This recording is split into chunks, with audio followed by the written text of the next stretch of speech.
Edition నేను Shivani bulletin ముందుగా headlines చూద్దాం. బహిరంగ సభలకు జగన్ హాజరు. ప్రచార యాత్రకు భారీ ఏర్పాట్లు.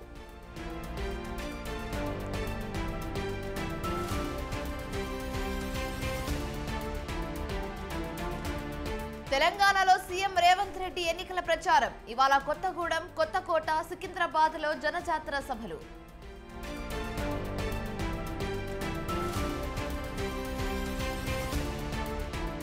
కాంగ్రెస్ ఆధ్వర్యంలో రాజ్యాంగ రక్షణ దీక్షకు పిలుపు. రిజర్వేషన్లపై బీజేపీ అనుసరిస్తున్న విధానాలపై నిరసన.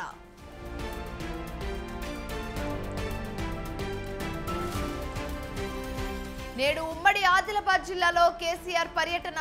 సాయంత్రం మంచిర్యాలలో రోడ్ షో.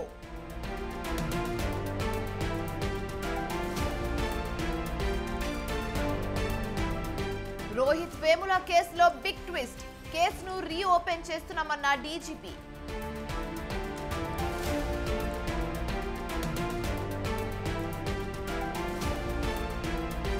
ముంబైపై కేకేఆర్ విజయం. 24 పరుగుల తేడాతో గెలిచిన కోల్కతా.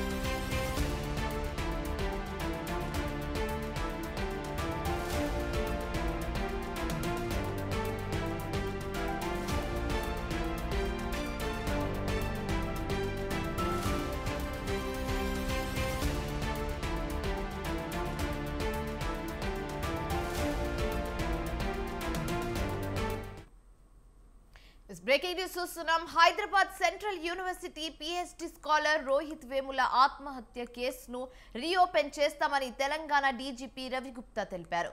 రోహిత్ తల్లి కొంతమందిపై అనుమానాలు వ్యక్తం చేస్తున్నారని, కేసు విచారణకు అనుమతి ఇవ్వాలని కోర్టును కోరతామని చెప్పారు.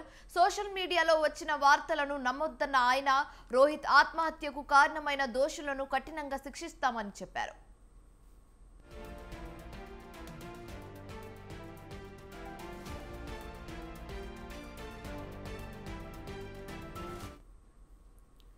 రోహిత్ వేముల ఆత్మహత్య 2016లో దేశవ్యాప్తంగా దుమారం రేపింది.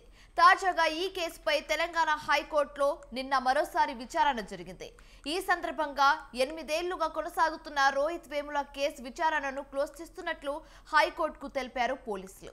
రోహిత్ వేముల ఆత్మహత్యకు వీసీ అప్పారావుకు ఎలాంటి సంబంధం లేదన్నారు పోలీసులు. 2016లో రోహిత్ వేముల ఆత్మహత్యకు పాల్పడ్డగా దానికి ఎవరు కారణం కాదని తేల్చారు. రోహిత్ వేముల ఆత్మహత్యపై 306 సెక్షన్ కింద కేసు నమోదు చేసిన గచ్చిబౌలి పోలీసులు దర్యాప్తు చేస్తూ వచ్చారు. అయితే ఈ కేసులో ఎస్సీ, ఎస్టీ, అట్రాసిటీ సెక్షన్లను సైతం పోలీసులు జోడించారు.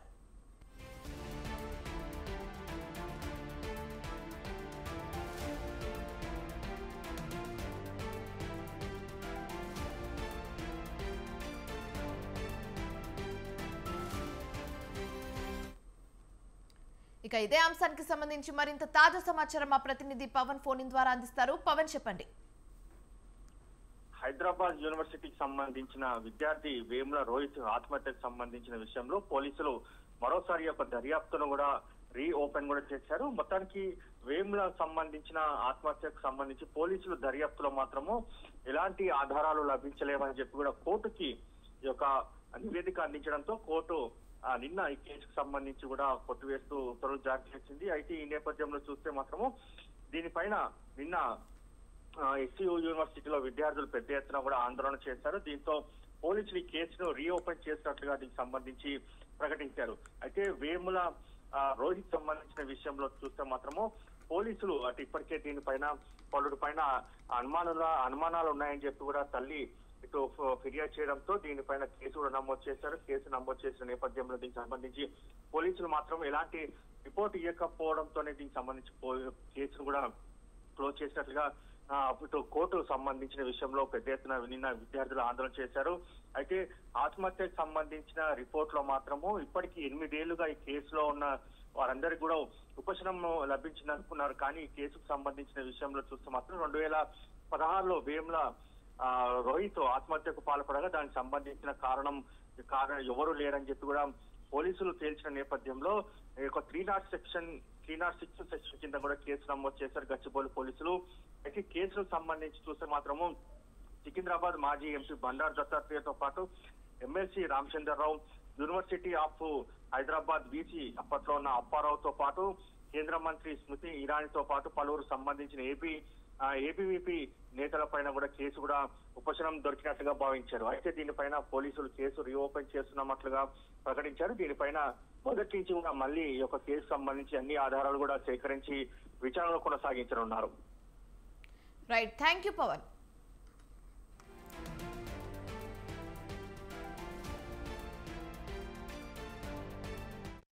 Regardless of whether they are reliable, regardless of whether they have conflict of interest or not, to establish a false narrative that Rohit Vemula was not a Dalit student. Even worse still, the report goes on to insinuate, to speculate without a shred of proof that Rohit Vemula might have committed suicide because he was afraid that his fake forged certificate might be exposed. There cannot be a greater insult to the life and legacy and the message of Rohit Vemula than an insinuation that he faked his Dalit identity and he was so afraid of that being exposed that he killed himself.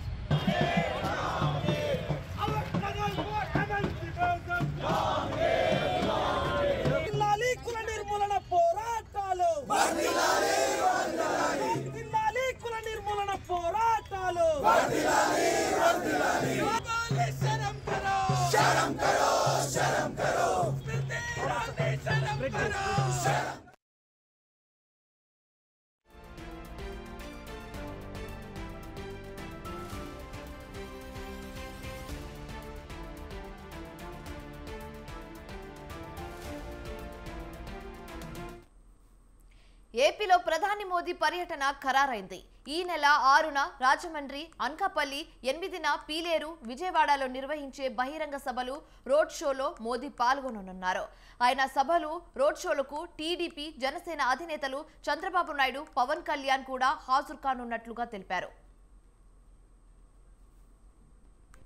మే 6న సోమవారం మధ్యాహ్నం 3:30 రాజమండ్రి లోక్సభ నియోజకవర్గం పరిధిలోని వేమగిరిలో ఏర్పాటు చేసిన బహిరంగ సభలో మోదీ ప్రసంగిస్తారు. సాయంత్రం 5:55 అనకాపల్లి సభలో పాల్గొంటారు. మే 8న మధ్యాహ్నం 3 గంటలకు అన్నమయ్య జిల్లా పీలేరు సభలో పాల్గొంటారు. అక్కడి నుంచి విజయవాడకు బయలుదేరతారు. సాయంత్రం 5 గంటలకు విజయవాడలోని ఇందిరాగాంధీ మున్సిపల్ స్టేడియం నుంచి బెంచ్ సర్క్యూ వరకు సుమారు 2.5 కిలోమీటర్ల మేర రోడ్ షో నిర్వహిస్తారు మోదీ.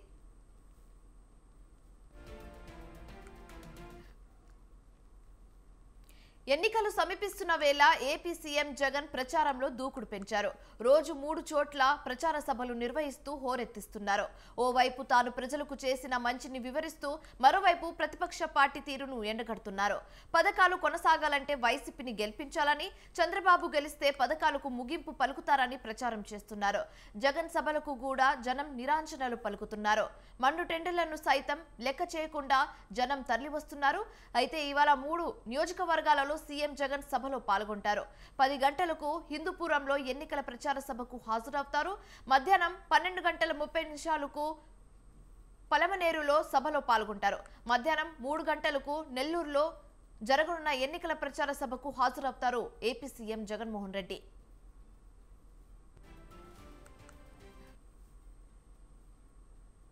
తెలంగాణ సీఎం రేవంత్ రెడ్డి ఎన్నికల ప్రచారంలో దూకుడు పెంచారు. ఇవాళ 4 నియోజకవర్గాల్లో పర్యటించనున్నారు. కొత్తగూడెం, మహబూబ్ నగర్, సికింద్రాబాద్, ముషీరాబాద్ నియోజకవర్గాల్లో ముఖ్యమంత్రి ఎన్నికల ప్రచారం నిర్వహించనున్నారు. ఉదయం 11 గంటలకు కొత్తగూడెం జనజాతర సభకు హాజరవుతారు. సాయంత్రం 5 గంటలకు మహబూబ్ నగర్ జిల్లా కొత్తకోట కార్నర్ మీటింగ్ లో పాల్గొంటారు. సాయంత్రం 6 గంటల 30 నిమిషాలకు సికింద్రాబాద్ కార్నర్ మీటింగ్ కు సీఎం హాజరవుతారు. రాత్రి 8 గంటలకు ముషీరాబాద్ కార్నర్ మీటింగ్ లో పాల్గొంటారు సీఎం రేవంత్ రెడ్డి.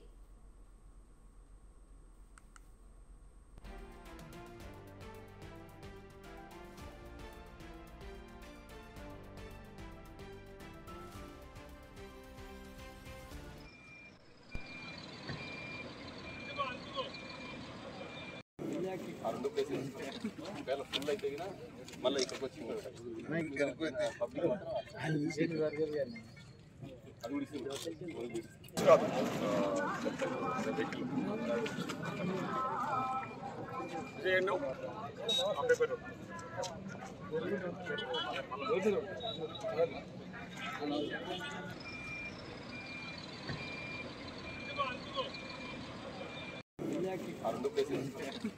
ఫుల్ అయితే మళ్ళీ ఇక్కడికి వచ్చి ఇక ఇదే అంశానికి సంబంధించి మరింత సమాచారం మా ప్రతినిధి వెంకట్ అందిస్తారు. వెంకట్, చెప్పండి. శివాని, పాలమూరులో ఎన్నికల ప్రచారానికి ప్రధాన పార్టీలకు చెందిన అగ్రనేతలందరూ రానున్నారు. పోలింగ్ గడువు దగ్గర పడటంతో ఆయా పార్టీల ప్రచారాన్ని ఉధృతం చేశారని చెప్పవచ్చు. ముఖ్యంగా మహబూబ్ నగర్, నాగర్ కర్నూలు లోక్సభ నియోజకవర్గంలో అగ్రనేతలు పర్యటించున్నారు. ఈ నేపథ్యంలోనే కాంగ్రెస్ పార్టీ స్టార్ క్యాంపెయినర్ గా ఉన్న సీఎం రేవంత్ రెడ్డి ఉమ్మడి జిల్లాలోని 2 లోక్సభ నియోజకవర్గాల్లో అభ్యర్థుల విజయానికి అయితే కృషి చేసేందుకైతే పట్టుదలతో ఉన్నారని చెప్పవచ్చు. ఉమ్మడి జిల్లాలో తరచూ పర్యటిస్తూ శ్రేణులకు దిశానిర్దేశం చేస్తున్నారు. ఈసారి కూడా ఖచ్చితంగా గత ఎమ్మెల్యే ఎన్నికల్లో ఎలా హస్తం పార్టీకి మద్దతు తెలిపారో ఈసారి కూడా లోక్సభ స్థానాలకు 2 స్థానాలకు కూడా మద్దతు తెలపాలనే పార్టీ అభ్యర్థులను గెలిపించాలని రేవంత్ రెడ్డి పిలుపునిస్తున్నారు. ఈ నేపథ్యంలోనే వనపర్తి జిల్లా కొత్తకోటలో CM Revanth Reddy road show నిర్వహిస్తున్నారు. సాయంత్రం కొత్తకోట బస్టాండ్ సమీపం చౌరస్తాలో ఎన్నికల ప్రచారం నిర్వహిస్తున్నారు. దీనికి సంబంధించి ఇప్పటికే స్థానిక ఎమ్మెల్యేలు, ఆయా నేతలు, కాంగ్రెస్ శ్రేణులు ప్రజలను తరలించేందుకు అన్ని ఏర్పాట్లు చేశారు. దీనికి సంబంధించి జిల్లా కలెక్టర్ కూడా హెలికాప్టర్ సంబంధించిన right. Thank you Venkat. Thanks for the updates.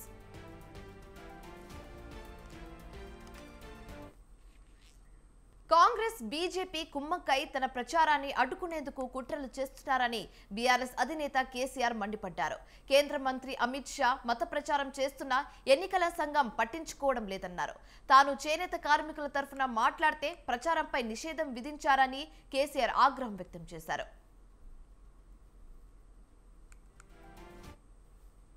ఈరోజు కేసీఆర్ బస్ యాత్ర ప్రారంభమైన తర్వాత కాంగ్రెస్ కు బీజేపీకి గుండెలు వణుకుతా ఉన్నాయి. ఇద్దరు కుమ్మక్కైపోయి వీడిని ఎట్లన్నా ఆగబట్టాలి, ఎట్లన్నా వీడిని నిలువరించాలి అనేటువంటి కుట్రగట్టి ఈ నా మీద బ్యాన్ పెట్టినారు. ఆ విషయం మీకు అర్థమైపోయింది. సంగారెడ్డి జిల్లా పటాన్చెరు నియోజకవర్గ పరిధిలో మెదక్ బీజేపీ ఎంపీ అభ్యర్థి రఘునందన్ రావు రోడ్ షో నిర్వహించారు. దీనికి గోషామహల్ ఎమ్మెల్యే రాజాసింగ్ ముఖ్య అతిథిగా హాజరయ్యారు. గత బీఆర్ఎస్ ప్రభుత్వంపై రాజాసింగ్ తీవ్ర విమర్శలు చేశారు. చనిపోయిన పార్టీ బీఆర్ఎస్ లో చచ్చుబడిన వ్యక్తులు బరిలో నిలిచారని ఎద్దేవా చేశారు. ధనిక రాష్ట్రమైన తెలంగాణ కేసీఆర్ వల్లే అప్పుల రాష్ట్రంగా మారిందని మండిపడ్డారు. ఇక దేశానికి రాహుల్ గాంధీ లాంటి పప్పు ప్రధాని కావాలా, దేశ ద్రోహులను తరిమేసే మోదీ కావాలో తేల్చుకోవాలని సమయం వచ్చిందన్నారు రాజాసింగ్. అబద్ధంలో నంబర్ 1 అంటే దానికైనా ఎక్కువ నంబర్ రేవంత్ రెడ్డి స్టార్ట్ చేసింది. ఒక్క మాట పైన నిలబడలే. 6 గ్యారెంటీలు చెప్పిండు. ఎన్ని గ్యారెంటీలు అయినా పూర్తి చేసిండు ఆయనకి అర్థమైతలేదు. ఏదో ఫ్లోలో చెప్పేసిండు. ఇప్పుడు ఎలక్షన్ తర్వాత తెలంగాణ ప్రజలు ఆయనకి తరిమి కొడతారు. ఆ విధంగా అయితే ఒక మూమెంట్ అయితే వచ్చింది. ఇవాళ తెలంగాణ కాంగ్రెస్ ప్రభుత్వంపై మెదక్ బీజేపీ ఎంపీ అభ్యర్థి రఘునందన్ రావు మండిపడ్డారు. సంగారెడ్డి జిల్లా పటాన్చెరు నియోజకవర్గ పరిధి రోడ్ షోలో ఆయన పాల్గొన్నారు. కాంగ్రెస్ కు పార్లమెంట్ ఎన్నికల్లో 40 సీట్లు కూడా రావని ఆగ్రహం వ్యక్తం చేశారు. రేవంత్ రెడ్డి మాటల్ని మోసపూరితమని ఫైర్ అయ్యారు. మహిళలకు పెన్షన్లు ఇస్తామన్న రేవంత్ రెడ్డి ఇప్పటికీ ఇవ్వలేదని విమర్శించారు. కేసీఆర్ కాలు మొక్కి వెంకట్రామిరెడ్డి ఉచితంగా ఎమ్మెల్సీ అయ్యారన్నారు. భూ కబ్జాదారుడిగా ముద్రపడిన వెంకట్రామిరెడ్డి 100 కోట్లతో ప్రజలకు సేవ చేస్తానని ప్రగల్భాలు పలుకుతున్నారని రఘునందన్ ఎద్దేవా చేశారు. 4 నెలల్లో 4 పార్టీలు మారినాయి. ఒక్కసారి ఆలోచించాలి. కాటా శ్రీనివాస్ గౌడ్ కాంగ్రెస్ కి పటాన్చెరులో పోటీ చేస్తే ఆ బీసీ బిడ్డను ఓడగొట్టింది ఈ నీలం మధు. ఎల్లొచ్చి నేను బీసీ బిడ్డను ఓటేది అంటున్నాడు.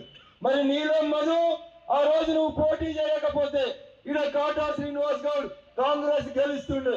మరి ఆయన ఓడగొట్టినప్పుడు నువ్వు బీసీ అనేది మర్చిపోయినావు అనేది ఒక్కసారి ఆలోచించండి. కాంగ్రెస్ ఢిల్లీలో రాదు, రాహుల్ గాంధీ ప్రధానమంత్రి కాదు. ఇక ఈ దేశానికి ఆశా శ్వాస, ఈ దేశ ప్రజలందరినీ కాపాడేది నరేంద్ర మోడీ గారి నాయకత్వం ఒక్కటే. లుంబిని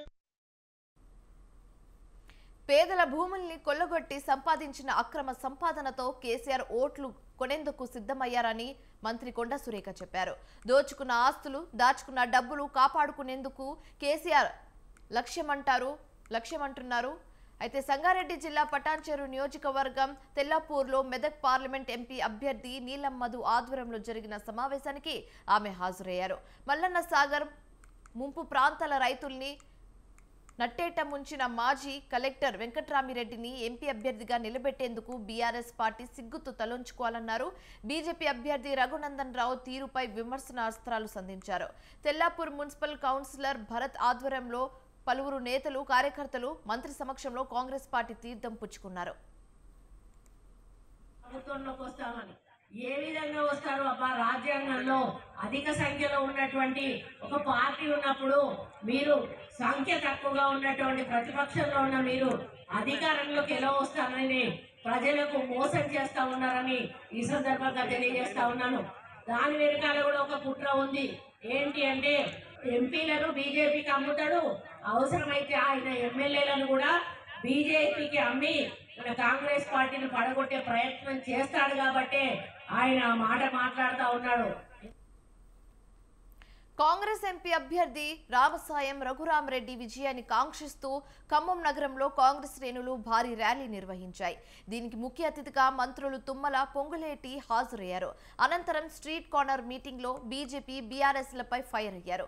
రెండు పార్టీలు కుమ్మక్కై మోసపూరిత రాజకీయాలు చేస్తున్నారని ఆగ్రహం వ్యక్తం చేశారు. జిల్లా ప్రజల సమస్యలు తీర్చడానికి తాము నిరంతరం శ్రమిస్తున్నామని చెప్పారు. కాంగ్రెస్ ప్రభుత్వంపై నల్గొండ బీజేపీ ఎంపీ అభ్యర్థి బూర నర్సయ్య గౌడ్ తీవ్ర విమర్శలు చేశారు. రాష్ట్రంలో కాంగ్రెస్ గ్యారెంటీలతో కాదు 6 మోసాలతో ప్రభుత్వంలోకి వచ్చిందని విమర్శించారు. కానీ ఈ ఎన్నికల్లో మాత్రం ఆ పార్టీని మూసీలో ముంచాలన్నారు. 10 సంవత్సరాలుగా అధికారంలో ఉన్న బీఆర్ఎస్ కనీసం నేతలన్నలకు సొసైటీ ఎన్నికలు కూడా నిర్వహించలేదన్నారు. అంతకుముందు యాదాద్రి భువనగిరి జిల్లా భూదాన్ పోచంపల్లి పట్టణ కేంద్రంలో బూర నర్సయ్య గౌడ్ ఎన్నికల ప్రచారం నిర్వహించారు. ఈ రోజు ఎందుకు కాంగ్రెస్ ఓటుకు ఇయ్యద్దో మీ అందరికీ చెప్పారు. 6 గ్యారెంటీలు కాదు, 6 మోసాలు చేసినటువంటి ఈ కాంగ్రెస్ ప్రభుత్వాన్ని ఈ పార్లమెంట్ కేంద్రంలో మూసీలో ముంచాల్సిన అవసరం ఉందని ఈ సభ ఆచరణకు సాధ్యం కాని హామీలు ఇచ్చి కాంగ్రెస్ అధికారంలోకి వచ్చిందని మాజీ మంత్రి కేటీఆర్ ధ్వజమెత్తారు. 6 గ్యారెంటీలతో 5 హామీలను అమలు చేశామని రేవంత్ రెడ్డి తప్పుడు ప్రచారం చేస్తున్నారన్నారు. తెలంగాణ ఏర్పడిన తర్వాత బీఆర్ఎస్ హయాంలో రాష్ట్రం ఎంతో అభివృద్ధి చెందిందన్నారు. ప్రజలు ఎలాంటి సమస్యలు లేకుండా సంతోషంగా ఉండాలనే లక్ష్యంతో తాము పనిచేశామని తెలిపారు. నిత్యం ప్రజలకు అందుబాటులో ఉంటూ ప్రజా సమస్యల పరిష్కారం కోసం పనిచేసే పద్మరావు గౌడ్ ను భారీ మెజారిటీతో గెలిపించాలని కోరారు. పక్కనే ఉన్నది యాదగిరి గుట్ట, కేసీఆర్ కట్టలేదా? మీరు 10-12 సీట్లు మాకు అప్పచెప్పండి. సికింద్రాబాద్ కావచ్చు, మల్కాజ్గిరి కావచ్చు, చేవెళ్ళ కావచ్చు, హైదరాబాద్ కావచ్చు, మాకు ఓటేజ్ గెలిపించండి. తప్పకుండా 10-12 సీట్లు మీరు మాకు అప్పచెప్తే తిరిగి కేసీఆర్ గారు మళ్ళీ రాష్ట్ర రాజకీయాన్ని నడిపించే పరిస్థితి వస్తుంది. రేవంత్ రెడ్డి రాజకీయాలకు రాకముందే కార్పొరేటర్ ఆయన. కేసీఆర్ గారు తెలంగాణ ఉద్యమం చేపడితే హైదరాబాద్ లో ఒకే ఒకడు జెండా పట్టుకున్నాడు పచ్చన్న. 1986లో కార్పొరేటర్ అయ్యాడు. పశ్చిమ గోదావరి జిల్లా ఇరగవరంలో కూటమి అభ్యర్థి అరిమిలి రాధాకృష్ణ సతీమణి తులసి ఎన్నికల ప్రచారం నిర్వహించారు. ఈ నేపథ్యంలోనే ఆమె కూటమి మేనిఫెస్టో మహిళల్ని బాగా ఆకట్టుకుందన్నారు. ముఖ్యంగా సూపర్ 6 పథకాల్లో మహిళలకు అందిస్తున్న హామీలకు స్త్రీలు జేజేలు పలుకుతున్నారన్నారు. అనంతరం వైసీపీ ప్రభుత్వ తీరుపై మండిపడ్డారు. సంక్షేమం పేరుతో వైసీపీ డ్రామాలాడుతుందని ఆగ్రహం వ్యక్తం చేశారు. 10 రూపాయలు ఇచ్చి 100 రూపాయలు లాగేస్తున్నారని మండిపడ్డారు. ఇరగవరం మండలంలోని ఇరగవరం గ్రామంలో మేము మరి ఇంటింటికి కూడా ప్రచారం చేస్తున్నాము. ఇది 2వ రోజు. మరి ఎక్కడికి వెళ్ళినా కానీ మరి ఆరిమిల్లి రాధాకృష్ణ గారు తెలుగుదేశం, జనసేన, బీజేపీ ఉమ్మడి అభ్యర్థి. వైసీపీ ప్రభుత్వంపై అనంతపురం జిల్లా రాయదుర్గం బీజేపీ నేత కాపు రామచంద్రరెడ్డి ఆగ్రహం వ్యక్తం చేశారు. కళ్యాణదుర్గం, రాయదుర్గం నియోజకవర్గాలను జగన్ మోసం చేశారని ఫైర్ అయ్యారు. ప్రాజెక్టులపై సీఎం ఇచ్చిన హామీలు ఏమయ్యాయని నిలదీశారు. ఉమామహేశ్వర్ నాయుడు నిన్నటి వరకు వైసీపీ ఓడిపోవాలని, సైకిల్ రావాలని నినాదించారన్నారు. టికెట్ రాకపోవడంతో విమర్శలు చేస్తున్నారని మండిపడ్డారు. విశాఖ తూర్పు నియోజకవర్గ వైసీపీ ఎమ్మెల్యే అభ్యర్థి సత్యనారాయణ నివాసం కార్యాలయాల్లో ఎలక్షన్ ఫ్లయింగ్ స్క్వాడ్ అధికారులు సోదాలు నిర్వహించారు. అర్ధరాత్రి 2 గంటల వరకు సోదాలు నిర్వహించారు. నియోజకవర్గంలో ఓటర్లను మభ్యపెట్టేందుకు చీరలు, డబ్బులు, మందు బాటిళ్లు పంచుతున్నారని సమాచారంతో తనిఖీ చేశారన్నారు. రానున్న ఎన్నికల్లో గెలవడానికి సత్యనారాయణ వేస్తున్న ప్లాన్ను ఎన్నికల కమిషన్ తిప్పికొడుతుంది. దీనిపై మరింత సమాచారం మా ప్రతినిధి ప్రదీప్ అందిస్తారు. వైసీపీ ఎమ్మెల్యే అభ్యర్థి ఎంవివి సత్యనారాయణ పార్టీ ఆఫీసులో అయితే ఎలక్షన్ ఫ్లయింగ్ స్క్వాడ్ అయితే అర్ధరాత్రి పూట 4 బృందాల కింద వచ్చారు. లోపల సోదాలు చేస్తుందంటే ఏమి దొరికింది? అసలు ఎంవివి సత్యనారాయణ పైన ఇటువంటి ఈ యొక్క ఇన్ఫర్మేషన్ వచ్చింది. అధికారులు కూడా బయటకు రావడం అయితే జరిగింది. అధికారులు కూడా బయటకు వచ్చి కూడా మొత్తం అంతా మెటీరియల్ అయితే ఇక్కడ నుంచి తీసుకువెళ్తున్న పరిస్థితి కనబడుతుంది. అయితే ఇప్పటికే 2 బృందాలు అయితే ఇక్కడ నుంచి బయలుదేరడం జరిగింది. మరో 2 బృందాలు అయితే ఇక్కడ ప్రస్తుతం అయితే ఉన్నట్టు కూడా తెలిసింది. అయితే ఏదైతే పార్టీ ఆఫీస్లో స్వయంగా ఎలక్షన్ ఫ్లయింగ్ స్క్వాడ్ అయితే సుమారు 8 గంటల నుంచి రాత్రి 2 వరకు కూడా సోదాలు చేశారు. ఏదైతే అధికారులు కూడా బయటికి వెళ్ళడం జరిగింది. బయటికి వెళ్ళిన నేపథ్యంలో కూడా సెల్లర్లో అయితే భారీగా కూడా ఈ యొక్క ఏదైతే ఎలక్షన్కి సంబంధించి మెటీరియల్ రావడం అయితే ఉన్నది అయితే జరిగింది. అయితే మొత్తానికి చూస్తున్నాం ఎంవివి సత్యనారాయణ గతం నుంచి కూడా ఎంవివి సత్యనారాయణపై ఆరోపణలు అయితే ఉన్నాయి. తూర్పు నియోజకవర్గంలో విచ్చలవిడిగా డబ్బులు పంచుతున్నారు, అలాగే చీరలు కూడా పంచుతున్నారు అంటూ కూడా విచ్చలవిడిగా ఆయన పైన ఆరోపణలు ఉన్నాయి. వైసీపీ ఎమ్మెల్యే అభ్యర్థి ఎంవివి సత్యనారాయణపై ఆరోపణల నేపథ్యంలో కూడా ఎలక్షన్ ఫ్లయింగ్ స్క్వాడ్ కన్నైతే ఎంవివి సత్యనారాయణ పార్టీ ఆఫీస్ పైన ఎంవివి పైన పడింది అనుకోవచ్చు. అయితే గత కొద్ది రోజుల నుంచి వార్డుల్లో డబ్బులు పంచుతున్నారంటూ కూడా ఏదైతే ఇన్ఫర్మేషన్ ప్రకారమే ఎలక్షన్ ఫ్లయింగ్ స్క్వాడ్ రావడం అయితే జరిగిందంటూ కూడా సమాచారం అయితే తెలుస్తుంది. అయితే ఎంవివి సత్యనారాయణ పార్టీ ఆఫీస్లో కానీ ఎలక్షన్ ఆఫీసర్లు ఎవరైతే వచ్చారో వాళ్ళు ఎటువంటి ఇన్ఫర్మేషన్ గ్యాదర్ చేసి తీసుకువెళ్ళారు? అసలు ఎందుకు లోపల అన్ని మంది పోలీసులు ఉన్నారు? ఎంవివి సత్యనారాయణ ప్రతి ఒక్కరు ఎలక్షన్ చేస్తారు. ఆంధ్రప్రదేశ్లో ఎన్నికల దగ్గరికి వస్తున్న నేపథ్యంలో ప్రతి ఒక్క ఎమ్మెల్యే అభ్యర్థులు కూడా ఎలక్షన్ చేస్తారు. కానీ ఎంవివి సత్యనారాయణపై ఎందుకు ఎలక్షన్ కమిషన్ కన్నేసింది? ఎంవివి సత్యనారాయణపై ఎటువంటి ఆరోపణలు ఉన్నాయి? ఎంవివి సత్యనారాయణ ఎటువంటి ఆరోపణలు ఎదుర్కొంటున్నారు? ఎంవివి సత్యనారాయణ డబ్బులు పంచుతున్నారు, ఎంవివి సత్యనారాయణ చీరలు పంచుతున్నారు, ఎంవివి సత్యనారాయణ ఎటువంటి టోకులను పంచుతున్నారు? ఇవన్నీ ఎలక్షన్ కమిషన్ దృష్టికి కూడా వెళ్ళాయి. అయితే ఎటువంటి ఏది నిజం ఏది అబద్ధం అంటూ కూడా మరి కొద్ది రోజుల్లో కూడా తేలవలసి ఉంది. ఎలక్షన్ దగ్గరకు వస్తున్న నేపథ్యంలో ఎమ్మెల్యే అభ్యర్థుల నాయకులు ఎవరైతే ఉన్నారో వాళ్ళ నిజస్వరూపం కూడా బయటపడుతుంది. అయితే ప్రజలు ఎటువంటి పరంగా కూడా డబ్బులకి ప్రజలకి పంచడానికి చూస్తున్నారా, చీరలు పంచడానికి చూస్తున్నారా, అసలు ఎటువంటి ఆల్కహాల్ కానీ మందు బాటిళ్ళు కూడా పంచుతున్నట్టు కూడా సమాచారం వస్తుంది. అంటే ఎంత సమాచారం మేరకు మాత్రమే ఎలక్షన్ ఆఫీసర్లు అయితే సోదాలు చేయడం జరిగింది. అయితే ప్రస్తుతం అయితే లోపల ఎలక్షన్ ఆఫీసర్లు కూడా సోదాలు చేసిన నేపథ్యంలో కూడా ఎటువంటి ఏ ఇన్ఫర్మేషన్ ఇవ్వకుండా కూడా సైలెంట్గా ఎలక్షన్ కమిషన్ ఆఫీసర్లు అయితే సైలెంట్గా వాళ్ళు ఇచ్చిన వెహికల్స్లో వాళ్ళు వెళ్ళిపోవడం జరిగింది. లోపల ఎటువంటి సోదాలు అయ్యాయో కూడా ఇంకా తెలియాల్సింది. కెమెరామ్యాన్ శివమూర్తితో ప్రదీప్, విశాఖ నుంచి స్వతంత్ర.